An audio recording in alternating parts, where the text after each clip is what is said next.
стоппен сауда жасау, стоп арқылы сауда жасауды айтатын болсақ, бұл жерде белгілі бір уровень бар, деңгейі бар, иә.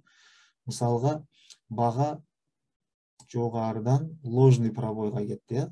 Ложный пробойға кетті дейік. Баға мына жерде тұр. Мысалы, мынау 10 доллар тұрады.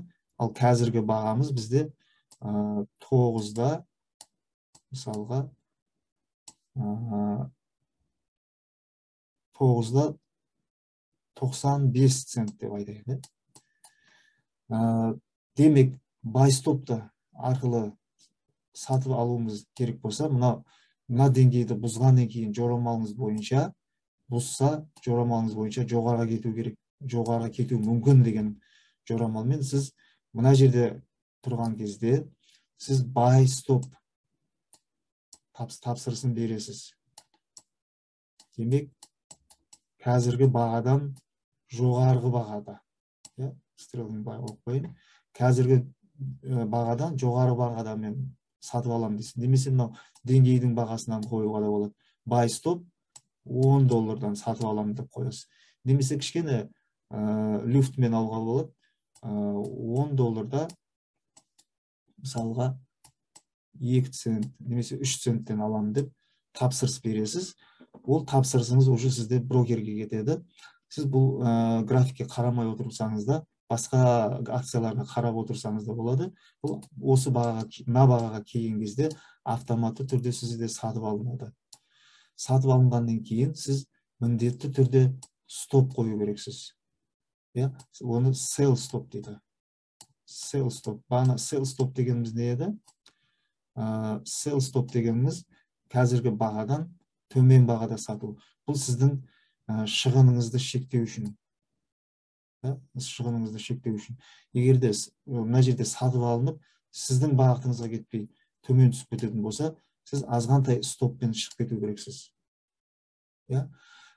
Сол себепті жаңағы стопты міндетті түрде қойып отыру керек, достар. Бұл бай стопқа байланысты. Әрине, ары қарай уже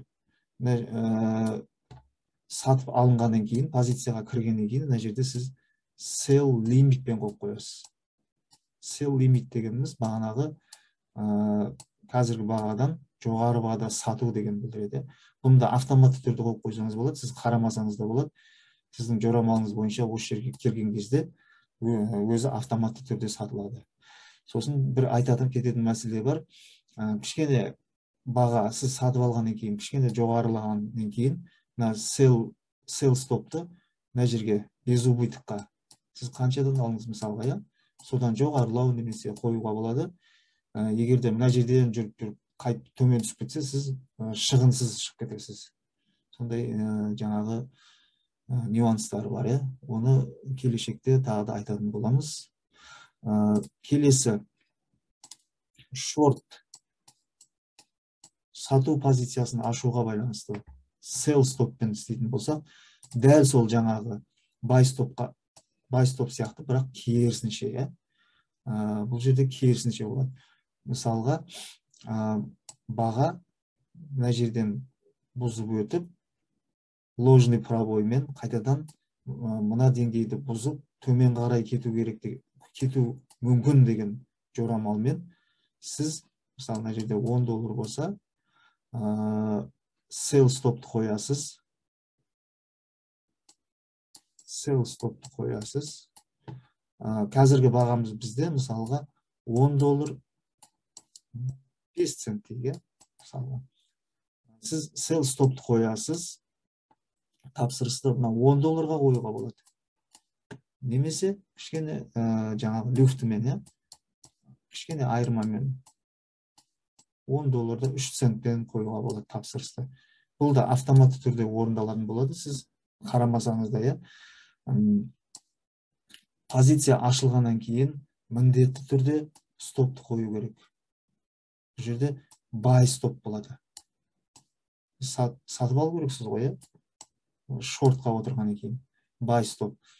Өте қымбат бағада ары қарай, мына жерде ары қарай кетпей, егерде баға өсіп кететін болса, сіз осы азғантай шығынмен шығып кету керексіз. Осылай шығынды жаңағы шығынды бақылау керек. Шығынды бақылап отырмасаңыз өте жаңағы қатты минусқа кетіп қалуы мүмкінсіз.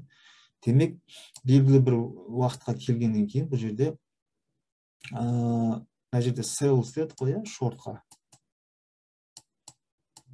Sales стоп мынау тұр ғой. Енді белгілі бір бағаға түскеннен кейін арзан бағада сіз buy limit қойып қоясыз. Buy limit стоппен бірге қойылады. Әрине бұл buy limit пен стопты да сразу қоюға болады, бірақ қатты импульс берген кезде сіздің стопыңыз ұстап кетуі мүмкін. Сол себепті кішкене кідіріп қоюға болады. Енді әркімнің стратегиясы әртүрлі. Біреу сразу қояды, біреу кішкене кідіріп қояды деген сияқты. Бұл шортқа байланысты.